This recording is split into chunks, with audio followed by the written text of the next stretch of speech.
غیبت کسی کی عزت پامال کرنے میں آتا ہے، انسان کو ستانے کے لیے بدترین ہتھیار ہے کہ اس کی غیر موجودگی میں اسے برا بھلا کہا جائے اور اس کی برائیوں کو ڈسکس کیا جائے۔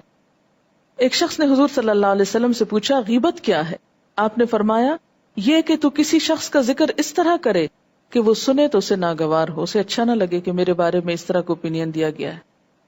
اس نے عرض کیا یا رسول اللہ صلی اللہ علیہ وسلم اگرچہ میری بات سچی ہو؟ فرمایا اگر تیری بات باطل ہو تو یہی چیز پھر بہتان ہے، الزام ہے۔ وَلَا يَغْتَبْ بَعْضُكُمْ بَعْضًا، تم میں سے بعض کی غیبت نہ کریں۔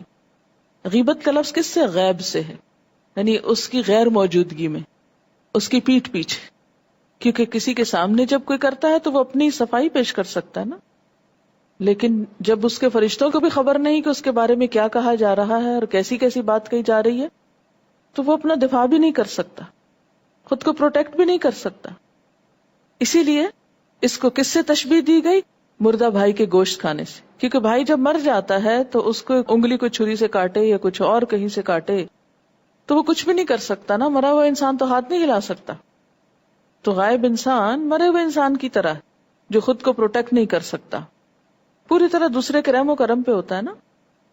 تو مرے ہوئے انسان کے ساتھ انسان کا معاملہ کیسا ہونا چاہیے؟ ہمدردی کا نا۔ تو ایک مسلمان دوسرے مسلمان کے لیے آخر ہمدردی کیوں نہیں رکھتا جو اس کے اپنے ہی جسم کا ایک حصہ ہے؟ پھر اسی طرح یہ ہے کہ اگر غیبت اس لیے کی جائے کہ دو انسانوں کے تعلقات خراب ہوں تو یہ چغلی کہلاتا ہے، یعنی برائی کو بس ایسے ہی مزے کے لیے ڈسکس کرتے رہنا، یہ غیبت ہے، خاص اچھی کیوں نہ ہو۔ جھوٹ ہے تو بہتان ہے، اور اگر فساد ڈالنے کے لیے ہے تو چغلی۔ اب بعض صورتیں ایسی ہیں کہ جن میں انسان کو دوسرے کے بارے میں کوئی اوپینین دینے کی ضرورت پڑتی ہے یا دیے بغیر چارہ نہیں ہوتا۔ وہ کون سی صورتیں ہیں؟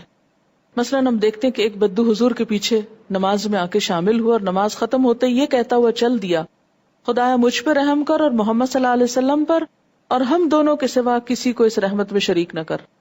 حضور صلی اللہ علیہ وسلم نے جب سلام پھیرا تو صحابہ سے فرمایا تم لوگ کیا کہتے ہو، یہ شخص زیادہ نادان ہے یا اس کا اونٹ؟ تم نے سنا نہیں کہ یہ کیا کہہ رہا تھا؟ وہ جا چکا تھا، اس کے پیچھے آپ کہہ رہے ہیں، کیا یہ غیبت نہیں تھی؟ بظاہر تو غیبت ہی نظر آتی ہے، لیکن آپ کو کیوں کہنا پڑا؟ تاکہ دوسرے لوگ ایسا نہ کرنا شروع کر دیں، دوسرے لوگ ایسا کام نہ کریں۔ کیونکہ اگر آپ اس پہ خاموشی اختیار کرتے تو آپ کو معلوم ہے کہ ایسی خاموشی اختیار کرنے کا مطلب کیا ہے۔ آپ کی خاموشی کیا ہوتی تھی؟ تقریری حدیث، ٹیسٹ اپروول، خاموش تلقین کہ ہاں ٹھیک ہے سب ایسا کر سکتے۔ تو بسا اوقات رہنمائی کے منصب پر فائز لوگ اگر کسی ایسی چیز کی طرف نشاندہی کریں بغیر نام لیے تو ایسی صورت میں وہ غیبت شمار نہیں ہوتا۔ اسی طرح کسی کی شادی کے موقع پر کوئی رشتہ ہو رہا ہے اور کوئی آ کے پوچھتا ہے کہ ہاں بھی فلاں تمہارا کلیگ ہے، بتاؤ کیسا ہے، تو اس کی کوئی اگر ایسی عادت ایک آدھ پتہ ہے آئندہ مشکل ہو سکتی ہے شادی کے بعد کسی دوسرے کو، تو اس کا ذکر کیا جا سکتا ہے۔ لیکن یہ نہیں کہ سب کو دکھاتا پھر، مومن تو مومن کا آئینہ ہے، سب سے پہلے تو کسی کی خرابی خود اس کو دکھانی چاہیے، اور اگر اس کو نہیں بھی دکھائی تو اگر کسی کو رشتہ کرنا ہے اس سے یا کوئی بزنس کرنا ہے تو اس کو بس اتنی بات جتنی علم ہو بڑھائے چڑھائے بغیر صرف اتنا ذکر کر دیا جائے، اور اس میں بھی تمسخر کا انداز نہ ہو، حقارت کا انداز نہ ہو، کسی کو لیٹ ڈاؤن کرنا نہ ہو، بس خاموشی سے کہہ دیا جائے کہ میرے علم میں یہ بات ہے۔ جیسے حضور صلی اللہ علیہ وسلم کے پاس ایک خاتون آئی فاطمہ بنت قیس، ان کو دو لوگوں نے نکاح کا پیغام بھیجا تھا، انہوں نے آپ سے مشورہ کیا کہ میں کیا کروں، یہ آپ کے صحابہ ہیں، تو آپ نے فرمایا کہ ان میں سے ایک تو مفلس ہے اور دوسرے بیویوں کو مارتے ہیں۔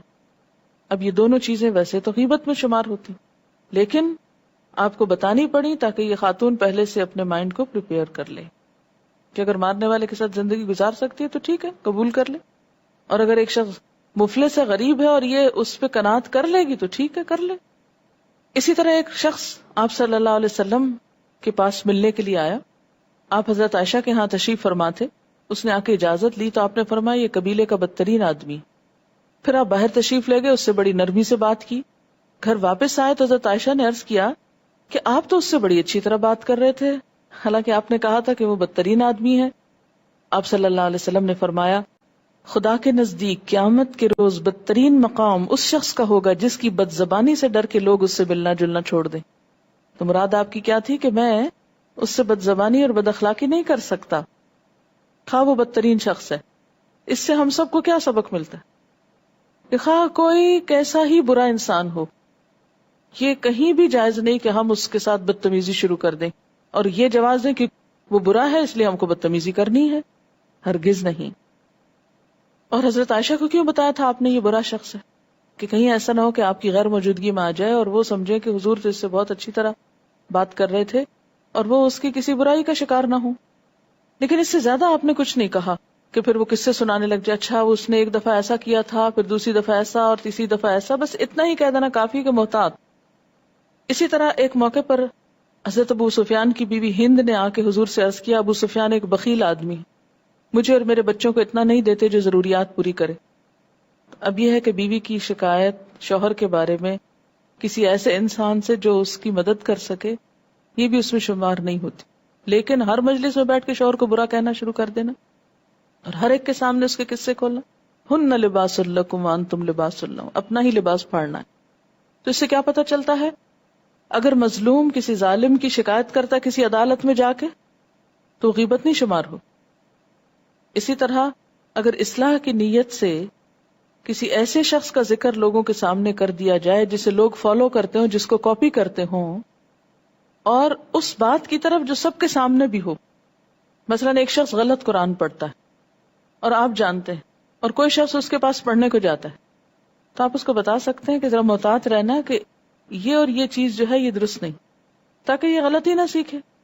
لیکن مزید کہانیاں من گھڑت سچی جھوٹی کچھ اور پھیلانا شروع کر دیں، یہ درست نہیں. پھر اسی طرح یہ ہے کہ فتویٰ لینے کے لیے کسی واقعے کا ذکر کرنا، اس میں مثلا اگر ایک باپ اپنے بچوں کو ماں کی وراثت سے محروم رکھے ہوئے ساری جائیداد پہ خود قبضہ کر لیا اور کوئی بچہ اپنی شکایت باپ کی لے کے جاتا ہے تو غیبت. لیکن اس کو فتویٰ لینا ہے، اسے بتانا پڑے گا کہ میرا باپ ایسے کر رہا ہے، اس ریلیونٹ ایشو تک ہی بات کرنا ہوگی. یہ نہیں کہ اب آپ کہ نہیں وہ نماز بھی نہیں پڑھتا اور وہ فلاں بھی غلط کام کرتا اور وہ فلاں بھی، اور بے وجہ بہت سی اور کہانیاں ساتھ نہیں. جتنی بات کا فتویٰ مطلوب ہے. مثلا ایک شخص نے اپنی بیوی کو طلاق دی یا مارا، وہ فتویٰ لینے جا رہی ہے بیوی، تب اسے بتانا ہوگا کہ شوہر نے طلاق کہی ہے یا نہیں کہی. تو یہ غیبت میں نہیں شمار ہوگا. لیکن مفتی صاحب کے سامنے بتانا تو جائز ہے، عوام کے سامنے اس کا ذکر کرنا درست نہیں. اچھا، اسی طرح ہر مجلس میں بیٹھ کر کبھی حکومت کی برائیاں شروع کر دینا، کبھی کسی سیاسی لیڈر کی باتیں شروع کر دینا، یہ بھی درست نہیں. ہم لوگوں نے اس کو بہت ایک لائسنس دے دیا ہے کہ چونکہ وہ تو مشہور آدمی اور غلطیاں کر رہے ہیں سر عام، تو اس لیے ہمیں بھی اجازت ہے کہ ہم بھی ہر وقت ان کا نام لے لے کے ان کو ڈسکس کریں. نہیں، یہ بھی غیبت میں شمار ہوتا ہے. لا يحب اللہ الجہر بالسوء من القول الا من ظلم. اللہ کسی برائی کو بآواز بلند کہنا پسند نہیں کرتا مگر جس پہ ظلم کیا گیا. یعنی مظلوم کو یہ حق ہے کہ اپنے ظلم کی شکایت کسی کو سنائے. جیسے تفسیر میں بھی میں نے آپ کو بتایا تھا کہ مظلوم ظالم کے خلاف فریاد کر سکتا ہے، مقدمہ دائر کر سکتا ہے، حق مانگ سکتا ہے، اس ظلم کو رکوانے کے لیے مدد طلب کر سکتا ہے. لیکن ایسی باتیں ہر مجلس میں کہنے اور اخباروں میں چھاپنے کی نہیں ہوتی. ان کو نشر نہ کریں، کیونکہ برائی کو نشر کرنا بھی ایک پولوشن میں ہی آ جاتا ہے. کیا کریں؟ اس کے پاس جائیں جو آپ کی مدد کر سکے. ابھی بات ہے نا کہ جب کوئی آپ کی برائی کرے تو جواباً آپ نہ کریں، چھوڑ دیں ان کو ان کے حال پہ. انہوں نے اپنے لیے اپنی کمائی کرنی ہے اور ہم کو اپنی کرنی. انہوں نے ہماری قبر میں نہیں آنا اور ہم نے ان کی قبر میں نہیں جانا. انہوں نے ہمارا حساب نہیں دینا اور ہم نے ان کا نہیں دینا. جس کو جو کہنا ہے وہ ابھی سورۃ قاف پڑھیں گے کہ سب لکھا جا رہا ہے. شیخ سعدی کا قول ہے، تم نے غیبت کرنا ہے تو اپنی ماں کی کرو، کیونکہ تمہاری ماں تمہاری نیکیوں کی زیادہ حقدار ہے.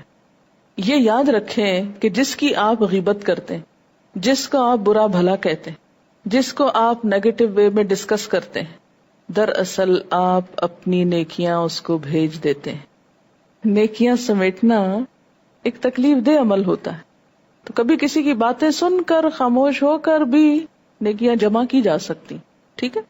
اسی طرح یہ ہے کہ اگر آپ سے کسی کی غیبت ہو گئی ہے یا ہوتی رہی ہے تو اس کے لیے بخشش کی دعا کریں، اس کی طرف سے صدقہ کریں، اور یہ سوچیں ضرور کہ میں اپنی اتنی ساری نیکیاں اس کو دے چکی